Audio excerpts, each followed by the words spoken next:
Your starseed awakening was just the beginning. Now it's time for your cosmic initiation into your fully awakened galactic self. Welcome to Dimensional Shift for Starseeds. I'm Revi, your guide with a cosmic map of the multiverse. I've been a fully awakened galactic being for 2 years and have extensive experience channeling and downloading cosmic data to help advance human awareness and thought.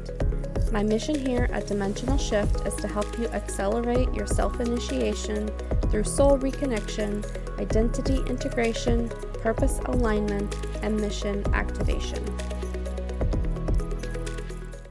Hey, and welcome back to Dimensional Shift. This week we're going to be talking about the system and the ways this world has been weaponized against us to keep us unhappy, uncertain, afraid, and miserable. So put on your rose-colored glasses because you may need it a little bit today. It's a heavy episode, but it's going to be good and enlightening, especially if you're starting to wake up. So we all know that there is the systems or the powers that be, right?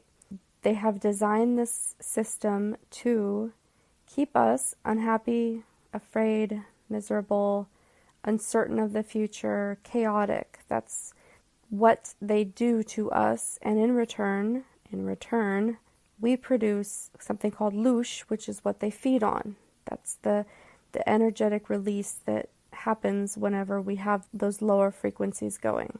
This is why we can't say that karma is necessarily true, because we see every day good things happen to people who don't deserve them, in quotes, right? Bad people or people who don't deserve them.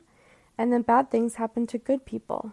And none of it really makes sense the way that it's put out there. And so we've just started chalking it up to past lives, which we don't normally have too much access to. But I really think that that's just rationalization for these things that don't make sense. And they're also designed to keep you blaming yourself. Karma is designed to keep you blaming yourself. What did I do wrong that I deserved this? And then that feeds into the meritocracy of if they have a good life and if they have good things, then they must deserve it. And so therefore, what am I doing wrong that I'm not deserving of it? It's kind of a cycle, like a victim blaming cycle. Our programming that we follow now, those tracks were laid very long ago. We've been pushed in a certain direction, limiting other options. And they do this with subliminal messages. If you see the really kind of cheesy 80s movie, They Live, that will show you exactly how the world around us is designed. It's really, really quite fascinating. The movie itself is take it or leave it, like most movies are, but the message is there. And it's that everything we see around us is designed to make us feel a certain way. And normally that's want, fear, lack, better than, worse than, etc. And it's meant to keep us buying and keep us in the consumerism system and keep us chasing something that's not real so that we don't chase the real thing, which is the awakening, right? Our psychology is used against us every day. Most people are very aware of this. You go to the movies, you listen to music, it's emotional manipulation. Now, in general, manipulation isn't necessarily a bad thing unless it's used with malintent. But psychology is used against us every day. The messages that we receive in those movies and in that music, when they're put to a certain theme of music or in a certain script of a movie, can inspire us to do things that maybe we wouldn't normally do.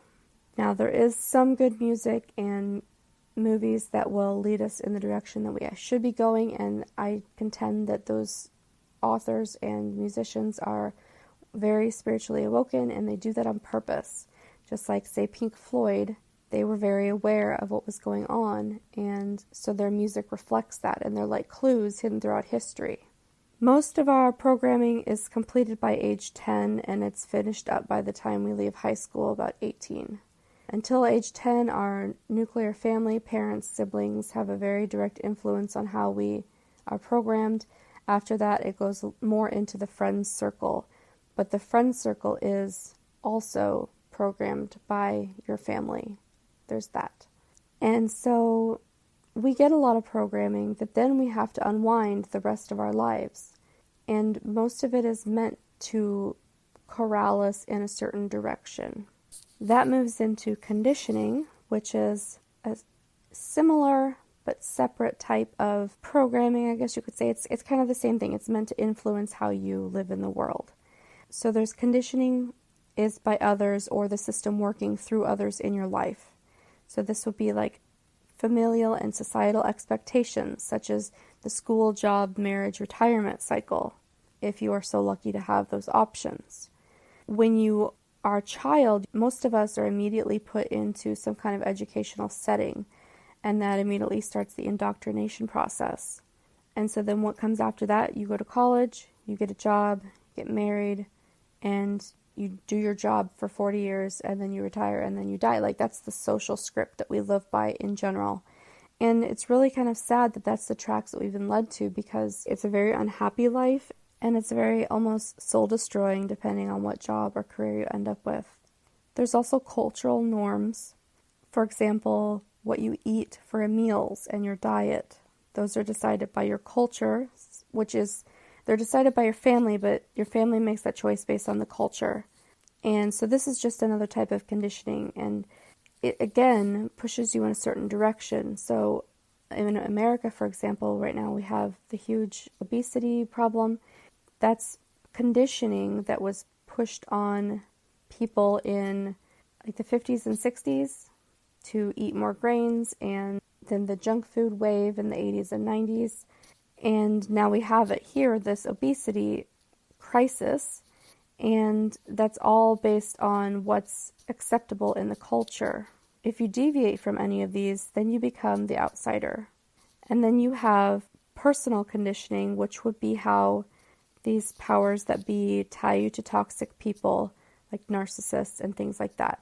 And oftentimes it's done through emotional or financial dependence, and getting out of the relationship is extremely, extremely difficult.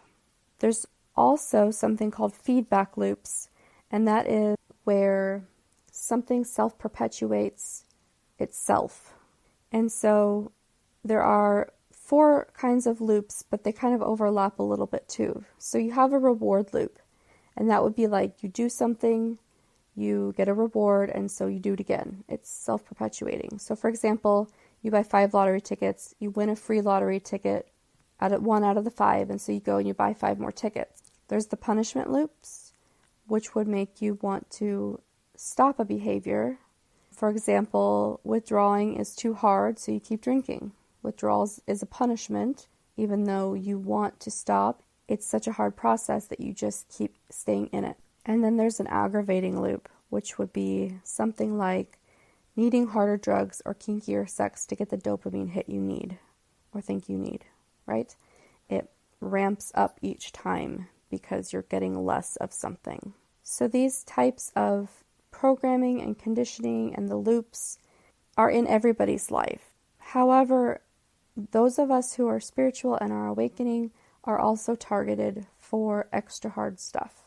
We often have what are called handlers. That's not my word. I don't really like it, but it is what it is right now. They're called handlers, and they are basically like having an agent assigned to you to monitor you and try and keep you suppressed and to get you to go back to sleep.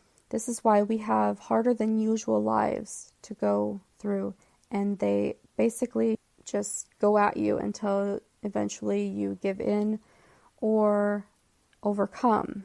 There's several choice points throughout your life. This is why so many spiritual people go through so much trauma and yet leave it to the spiritual person to find ways to grow and evolve from it and make themselves better people. The goal of all of this life here and everything we go through here, all the programming and everything and getting free and awakening, the goal is to deprogram everything that you have running in your mind. Get rid of the conditioning. Start to recognize the feedback loops so that you can stop them when they start happening. That's the real end goal, because there's a lot of theories about what happens when we die, about, don't follow the light and you're going to have to say these certain words so the archons release you, or you have to fight them or fight for your will or whatever it is. But I just think that the less they can use, the less they have on you to manipulate you, and the fewer tethers you have tying you to earth, the more easily it's going to be to just go through. Like, for example, if you die and you had said, this is something I believe in and I am willing to die for it. Whatever the belief is, it doesn't really matter. That's something that they can use to draw you back in. It's a tether that will keep you tied to earth, and they will manipulate that after you die to suck you back in. And so the more free you can be on a soul level, and the better you know yourself on a soul level, then the more easily you'll just be able to walk out the door. There's not going to be anything they have to hold against you. It's ultimate sovereignty. So that's the end goal for all of this, for all of us, is breaking down the system and shifting the paradigm so much that when we die, hopefully after a long life and very naturally and peacefully, then when we die, we'll just be able to release back to, whether you want to go back to another planet or a different body or back to source or whatever it is, you'll just be able to walk out and go without getting sucked back in here or being put into another prison planet. One last thing before I end the podcast, I do want to mention that we have a new oracle reader on our Dimensional Shift Discord. Her name is Katie. She runs Moonzilla Tarot. You can find her on facebook.com/Moonzilla Tarot. And she's doing weekly tarot readings, oracle readings for us in the Discord, and she's doing a great job. So I want to give her a shout out. If you'd like to learn more about her, head to her Facebook page or come join us in the Discord. If you love this episode, please be sure to leave a 5-star review on Apple Podcasts so other starseeds can grow into their fully awakened galactic selves just like you. I know you're really excited to start reconnecting to your soul, owning your identity, discovering your purpose, and activating your mission, so check out my site, dimensionalshifter.com. Join the galactic community on Discord, or ask your questions on my subreddit. All of those links are in the show notes. Thanks for tuning into The Frequency today. Tune back in next Monday on your favorite podcast app. And if you love this episode, share it with a friend or loved one.